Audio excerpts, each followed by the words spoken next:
Tigilan mo ang kasal na yan. Natigilan ang lahat ng marinig ang boses na yon. Lumingon si Adrian sa pinagmumulan ng sigaw. Doon, sa gilid ng simbahan, nakatayo ang babaeng mahal na mahal niya noon, si Elena. Buntis. Hawak ang walis. At umiyak.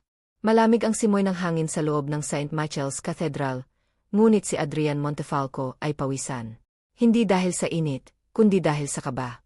Sa loob ng ilang minuto, magsisimula na ang kasal niya kay Vanessa del Rio, anak ng isa sa pinakamayamang pamilya sa bansa. Ang kasal na ito ay hindi lamang unyon ng dalawang tao. Ito ay merger ng dalawang imperyo. Handa ka na ba, anak? Tanong ng kanyang ama habang nag-aayos ng kanyang korbata. Tumango si Adrian kahit ang totoo, hindi niya alam ang sagot. 5 taon na ang lumipas mula nang iwanan niya si Elena Santos, ang babae na tunay niyang minahal. Pero ano ang magagawa niya? Mahirap lang si Elena. Walang pangalan, walang koneksyon. At ang pamilya Montefalco ay may inaasahan sa kanya. Si Vanessa ay perpekto para sa'yo, sabi ng kanyang ina noon. Matalino, elegante, at may dala siyang kayamanan para sa negosyo natin. Kaya pumayag si Adrian. Binalewala ang puso. Sumunod sa utak. At ngayon, nandito siya, naghihintay sa altar. Halos magsimula na ang seremonya. Pumasok ang mga bisita. Uno ang simbahan ng mga iyayi, negosyante, at mga personalidad. Lahat ay nakadamit na mamahaling tela at nakangiting plastik. Ang simbahan ay parang museo, puno ng mga bulaklak na galing sa ibang bansa, chandelier na mas mahal pa sa kotse, at mga bisitang mas interesado sa picture-taking kaysa sa mismong kasal. Sa labas ng simbahan, sa likod ng malaking bodega kung saan nakaimbak ang mga upuan at dekorasyon, naglilinis si Elena Santos. Suot niya ang kulay abo niyang uniforme bilang cleaner ng event management company na nag-ayos ng kasal. Mabigat ang kanyang tiyan, 6 na buwan na siyang buntis. Walang nakakaalam. Wala siyang sinabihan. Dahil ano naman ang silbi. Elena, linisin mo rin yung hallway sa loob, sabi ng kanyang supervisor. Tumango siya at kinuha ang walis at dustpan. Masakit ang likod niya. Nanginginig ang mga tuhod. Pero kailangan niyang magtrabaho. Para sa anak niya. Para sa kinabukasan na walang kasiguraduhan. Nang pumasok siya sa simbahan mula sa side door, narinig niya ang musika. Nagsimula na pala. Naramdaman niyang kumulo ang sikmura. Gusto niyang umalis, pero hindi pwede. Trabaho niya ito. Kailangan niya ng sahod. Huminto siya sa isang sulok, nakatago sa likod ng isang malaking haligi. At doon, nakita niya si Adrian. Nakatayo sa altar. Gwapo pa rin. Nakangiti. Naghihintay kay Vanessa. Ang puso ni Elena ay durog na durog. Paano niya nahihintay ang babaeng hindi niya kilala? Pero hindi niya hinintay siya. Ang babaeng nagmahal sa kanya ng totoo. Biglang pumasok si Vanessa. Sobrang ganda. Parang prinsesa sa pelikula. Ang belo niya ay umabot hanggang sahig. Ang ngiti niya ay perpekto. At sa bawat hakbang niya palapit sa altar, mas lalo lang bumibigat ang dibdib ni Elena. Hindi ko na kaya, bulong ni Elena sa sarili. Pero sa sandaling iyon, nahulog ang walis niya. Tumunog. Malakas. Lahat ay lumingon. Pati si Adrian. At nang magtagpo ang mga mata nila, natigilan ang mundo. Walang kumilos. Walang nagsalita. Parang huminto ang oras. Si Adrian ay nanginginig ang mga kamay. Kilala niya ang mga matang iyon. Ang mga matang umiyak nang iwanan niya siya. Ang mga matang nangako ng walang hanggang pag-ibig. At ngayon, nandito si Elena, payat, maputi ang mukha, buntis, at hawak ang walis. Adrian, okay ka lang ba? Bulong ni Vanessa sa tabi niya. Hindi siya makasago. Nakatayo lang siya, nakatitig kay Elena na unti-unting umaatras, gustong magtago. Patuloy na natin ang seremonya, sabi ng pari, bahagyang nalilito sa biglaang katahimikan. Ngunit hindi pa nakakapagsalita si Adrian nang magsalita ang ina niya, si Donna Carmen, mula sa unang hanay ng upuan. Ikaw, bakit ka nandito? Sigaw nito, tinuturo si Elena. Security. Aalisin ninyo siya. Hindi po, madam. Cleaner lang po ako, depensa ni Elena, halos mautal sa takot. Cleaner. Sa kasal ng anak ko, galit na galit si Donna Carmen. Sinong nag-hire sa'yo? Sinong may kapalmukhang maglagay ng basurang katulad mo sa okasyong ito? Mama, tama na, singit ni Adrian. Ngunit wala siyang lakas ng loob na lumapit kay Elena. Si Vanessa naman ay nakatingin lang, nalilito. Adrian, kilala mo ba siya? Bago pa makasago si Adrian, lumapit na ang 2 security guard at hinawakan si Elena sa braso. Miss, halika na. Labas ka na. Bitawan ninyo ako. Wala akong ginagawang masama, sigaw ni Elena, pero mahina ang boses niya. Halatang wala ng lakas. Bitawan ninyo siya, sigaw ni Adrian. Ngunit parang hindi niya mailabas ang mga salita ng maayos. Nakarating na sila sa pintuan nang biglang tumigil si Elena. Lumingon siya kay Adrian.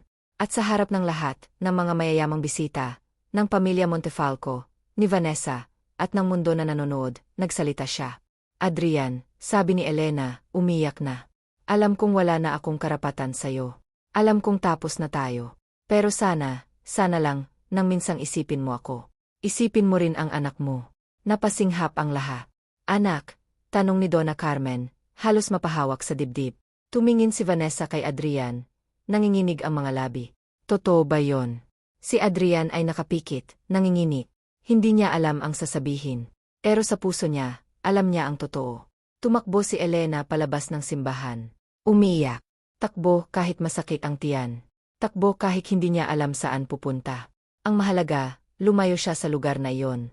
Sa lugar kung saan ipinaalala sa kanya na hindi siya sapa. Na hindi siya karapat-dapat. Sa loob ng simbahan, naghari ang kaguluhan. Ang mga bisita ay nagbubulungan. Si Donna Carmen ay sumisigaw. Si Vanessa ay umiyak. At si Adrian, nakatayo pa rin sa altar, manhid, walang maramdaman. Adrian Montefalco, sigaw ng kanyang ama. Ano ang ibig sabihin nito? Pero hindi sumagot si Adrian. Sa halip, hinubad niya ang kanyang coat. Hinagis sa sahig. At tumakbo. Tumakbo paalis ng simbahan. Tumakbo pahabol kay Elena. Dahil kahit anong mangyari, kahit anong sabihin ng mundo, alam niyang may pagkakamali siya. At kailangan niyang ayusin. Hinabol ni Adrian si Elena sa parking lot ng simbahan. Nakita niya itong nakaupo sa gilid ng kalsada, umiiyak, hawak-hawak ang tiyan. Elena, sigaw ni Adrian. Tumayo si Elena nang makita siya. Huwag ka nang lumapit sa akin, Adrian. Wala ka nang kinalaman sa buhay ko. Elena, pakiusap, kausapin mo ako. Pakiusap ni Adrian. Lumapit siya kahit itinataboy siya ni Elena. Para saan pa? Para ipamukha mo ulit sa akin na wala akong halaga. Na pera lang ang mahalaga sa'yo, sigaw ni Elena. Umalis ka na, Adrian. Bumalik ka sa kasal mo. Sa babaeng napili ng pamilya mo. Hindi ko na kaya, Elena, sigaw pabalik ni Adrian. Hindi ko na kaya ang lahat ng to. Ang totoo, ikaw pa rin ang mahal ko. Natigilan si Elena. Tumingin siya kay Adrian, nanginginig ang mga labi. Mahal mo pa ako. Pero iniwan mo ako, Adrian. Iniwan mo ako nang walang paliwanag. Nang walang panghuling salita. Parang basura lang na itinatapon. Alam ko. At patawarin mo ako, sabi ni Adrian. Lumapit siya at hinawakan ang kamay ni Elena. Takot ako noon, Elena. Takot na hindi ako maging sapat para sa pamilya ko. Takot na hindi ka matangga. Takot na, wala akong maibibigay sa'yo. Pero hindi mo man lang ako sinubukan, sabi ni Elena, umiyak. Hindi mo man lang ako nilabanan. Yumuko si Adrian. Dahil tama si Elena. Wala siyang laban. Wala siyang ginawa. Ang anak ba totoo? Tanong ni Adrian. Tumango si Elena. 6 na buwan na. Lalaki. Hindi ko sinasadya na magsalita kanina. Pero nakita kita at nasasaktan ako. Nasasaktan ako kasi habang ikaw ay nakatayo sa altar, kasama ang iba, ako ay nag-iisa. Walang katiyakan. Walang kinabukasan. Hinawakan ni Adrian ang mukha ni Elena. Hindi ka mag-iisa. Nandito ako. Nandito na ako. Pero umiling si Elena. Huli na, Adrian. Huli na ang lahat. Bumalik ka na sa loob. Huwag mo nang sirain ang buhay mo dahil sa akin. Ikaw ang buhay ko, Elena, sigaw ni Adrian. Ikaw at ang anak natin. Pero bago pa makasago si Elena, dumating ang pamilya ni Adrian. Si Donna Carmen, ang kanyang ama, at pati na si Vanessa. Adrian, ano ba ang ginagawa mo? Sigaw ni Donna Carmen. Iniwan mo ang kasal para sa babaeng ito. Mama, tama na, sabi ni Adrian. Tama na ang lahat ng ito. Tama na. Anak, may kontrata tayo sa pamilya Del Rio. May negosyo. May kinabukasan ang kumpanya natin, dahil sa kasalang ito, sigaw ng kanyang ama. Ano ngayon, sigaw ni Adrian. Pera lang ba ang mahalaga sa inyo? Hindi ba kayo nang hihinayang sa anak ninyo? Sa akin. Walang sumago. Si Vanessa ay lumapit, tahimik lang. Tumingin siya kay Elena, at saka tumingin kay Adrian. Mahal mo pa siya, ano? Tanong niya, kalmado ngunit masakit ang boses. Tumango si Adrian. Mahal ko pa rin siya. Ngumiti si Vanessa, umiyak. Salamat sa katotohanan. At tumalikod na siya. Si Donna Carmen ay nanggigil. Kung pipiliin mo siya, Adrian, hinding-hindi ka na magiging parte ng pamilyang ito. Tumingin si Adrian sa kanyang mga magulang. Matagal, malalim, at nagsalita. Kung ganoon ang gusto ninyo, tanggapin ko. At hinawakan niya ang kamay ni Elena. Mahigpit, sigurado, at naglakad palayo. Lumipas ang 3 buwan. Si Adrian at Elena ay nakatira ngayon sa isang maliit na apartment sa Quezon City. Walang yaman, walang mamahaling gamit, pero masaya sila. Gumawa ng paraan si Adrian. Nagtrabaho siya bilang consultant sa isang startup company. Hindi katulad ng dati na kumikita ng milyon-milyon, pero sapat na para buhayin ang pamilya niya. At iyon lang naman ang mahalaga. Adrian, gutom na ako, sabi ni Elena, nakahiga sa sofa, hawak ang malaking tiyan. Ngumiti si Adrian. Ano gusto mo? Luto kita ng tinola. Gusto ko ng chicken joy. At sundae. At French fries, sabi ni Elena, ngumiti ng nakakaloko. Tumawa si Adrian. Sige na nga. Bibili ako. Pero bago siya lumabas, may kumatok sa pinto. Binuksan ni Adrian. At natigilan siya. Si Vanessa. Pwede ba akong kumasok? Tanong niya. Tumango si Adrian, gulat pa rin. Pumasok si Vanessa at nakita niya si Elena. Bati ni Vanessa, ngumiti. Sagot ni Elena, medyo kinakabahan.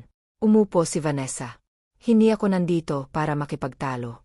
Nandito ako para magpasalamat. Nagkatinginan sina Adrian at Elena. Salamat kasi pinakawalan mo ako, Adrian, sabi ni Vanessa. Kung itinuloy natin ang kasal, magiging miserable tayo pareho. Dahil alam kong hindi mo ako mahal. At alam ko ring hindi rin kita mahal. Ginawa lang natin iyon para sa pamilya natin. Yumuko si Adrian. Pasensya na, Vanessa. Umiling si Vanessa. Huwag kang magsorry. Mas mabuti na ito. At sana, maging masaya kayo. Tumayo na siya. Pero bago siya lumabas, tumingin siya kay Elena. Alagaan mo siya, ha? Minsan lang yan mag-effort. Ngumiti si Elena, umiyak na. Salamat. Lumabas na si Vanessa. Nang magsara ang pinto, niyakap ni Adrian si Elena. Mahigpit. Mahal na mahal kita, bulong niya. Mahal din kita, sagot ni Elena. Pero kinabukasan, may nangyaring hindi inaasahan. Natanggap ni Adrian ang sulat mula sa abogado ng kanyang pamilya. Ang laman, wala na siyang karapatan sa apelyido Montefalco. Wala na siyang karapatan sa yaman. Wala na siyang karapatan sa anuman. Binasa ni Elena ang sulat. Okay lang ba sa'yo ito, Adrian? Tanong niya, nag-aalala. Ngumiti si Adrian. Kasi nandito ka. Nandito kayo ng anak ko. At iyon na ang sapat. Pero hindi nila alam, may nagmamasid sa kanila. Ang taong ito ay matagal nang nag-iisip. Matagal nang nagsisisi. At sa wakas, handang gumawa ng tama. Ang taong iyon ay si Donna Carmen. Kinalimutan na sana niya si Adrian. Pero hindi niya magawa. Dahil anak niya yon. Dugo niya. At kahit gaano siya katigs, hindi niya kayang talikuran ang anak niya ng tuluyan. Kaya isang gabi, pumunta siya sa apartment ni na Adrian. Kumatok. Binuksan ni Adrian. Natigilan. Mama. Tumango si Donna Carmen. Walang ngiti. Pero may dala siyang grocery bags. Maraming pagkain. Papasukin mo ba ako? Tanong niya. Tumango si Adrian. At nagsimula ang bagong kabanata. Pumasok si Donna Carmen sa apartment. Tahimik. Tumingin siya sa paligid. Maliit na bahay, lumang gamit, pero malinis. Nakita niya si Elena sa kusina, nagluluto. Elena, tawag ni Donna Carmen. Napalingon si Elena. Nanginig ang buong katawan niya. Ma'am. Donna Carmen, tama ni Adrian. Hindi, sabi ni Donna Carmen. Tumingin siya kay Elena. Pwede mo na akong tawagin na Mama, kung gusto mo. Napaluha si Elena. Hindi niya inaasahan. Hindi niya inisip na darating ang araw na tatanggapin siya. Lumapit si Donna Carmen. Hinawakan ang kamay ni Elena.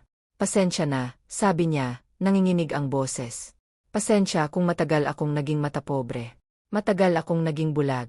Pero nakita ko kung paano mo mahalin ang anak ko. At nakita ko rin kung gaano ka nasaktan. Kaya nandito ako, upang humingi ng tawad. Yumakap si Elena kay Donna Carmen. Umiyak. Salamat po, bulong niya. Niyakap din siya ni Donna Carmen. At ikaw, Adrian, sabi ni Donna Carmen, tumingin sa anak. Patawarin mo ako. Pinilit kita sa buhay na hindi mo gusto. Pero ngayon, nakikita ko na mas masaya ka dito. Kaya susuportahan na kita. Lumapit si Adrian, yumakap sa ina. Salamat, Mama. Mula sa araw na iyon, bumalik ang suporta ng pamilya. Hindi na ito tungkol sa pera o negosyo. Ito ay tungkol sa pagmamahal. Tunay na pagmamahal. Pagkatapos ng ilang linggo, ipinanganak na ang anak nina Adrian at Elena. Isang lalaki. Pinangalanan nilang Elijah Santos Montefalco. Maganda, mabait, at puno ng pag-asa. Nang hawakan ni Adrian ang anak niya sa kanyang mga bisig, umiyak siya. Salamat, Elena. Salamat sa pagmamahal mo. Salamat sa pagtitiis mo. At salamat sa pagbibigay mo sa akin ng dahilan para mabuhay ng tama. Ngumiti si Elena. Pagod pero masaya. Ikaw ang dahilan ko, Adrian. Ikaw at si Elijah. At habang nakatingin sila sa kanilang anak, napagtanto nila na ang kayamanan ay hindi nasusukat sa pera. Ang tunay na kayamanan ay ang pamilya, ang pagmamahal, at ang tapang na ipaglaban ang taong mahal mo, kahit na mundo pa ang kumontra. Lumipas ang mga taon. Si Elijah ay lumaki ng malusog. Si Adrian ay naging successful sa kanyang bagong career, at si Elena ay naging isang kilalang motivational speaker. Nagsasalita tungkol sa kanyang kwento, kung paano siya bumangon mula sa kahirapan, kung paano siya nilabanan ng mundo, at kung paano siya nanalo dahil sa pag-ibig. At sa bawat speaking engagement ni Elena, lagi niyang sinasabi, huwag kayong matakot na lumaban para sa pag-ibig ninyo. Dahil sa huli, iyon lang naman ang mahalaga. Hindi ang pera, hindi ang pangalan, kundi ang taong handang manatili sa tabi mo, kahit sa pinakamahirap na sandali ng buhay mo. Isang araw, bumalik sina Adrian at Elena sa St. Michael's Cathedral. Hindi para magpakasal, kasal na sila noon sa isang simple na seremonya sa munisipyo. Bumalik sila para magpasalamat. Magdasalamat sa lahat ng pagsubok na pinagdaanan nila. Dahil kung hindi dahil sa mga pagsubok na iyon, hindi sila magiging matatag ngayon. Habang nakatayo sila sa altar, hawak-hawak ang kamay ng isa't isa, ngumiti si Adrian. Alam mo, Elena, sa lugar na ito, muntik nang masira ang buhay ko. Pero dito rin, nagsimula ang tunay kong buhay. Ngumiti rin si Elena. At ako, sa lugar na ito, naramdaman kong wala akong halaga. Pero ngayon, alam kong mahalaga ako. Dahil mahal mo ako. Sabi ni Adrian. Mahal na mahal kita. Noon, ngayon, at magpakailanman. At sa sandaling iyon, sa altar kung saan nagsimula ang lahat, niyakap nila ang isa't isa. Masaya, kontento, at kumpleto. Dahil sa huli, ang pag-ibig ay hindi tungkol sa kayamanan. Ito ay tungkol sa tapang, sa sakripisyo, at sa pangakong mahalin ang isang tao, kahit buong mundo pa ang kumontra.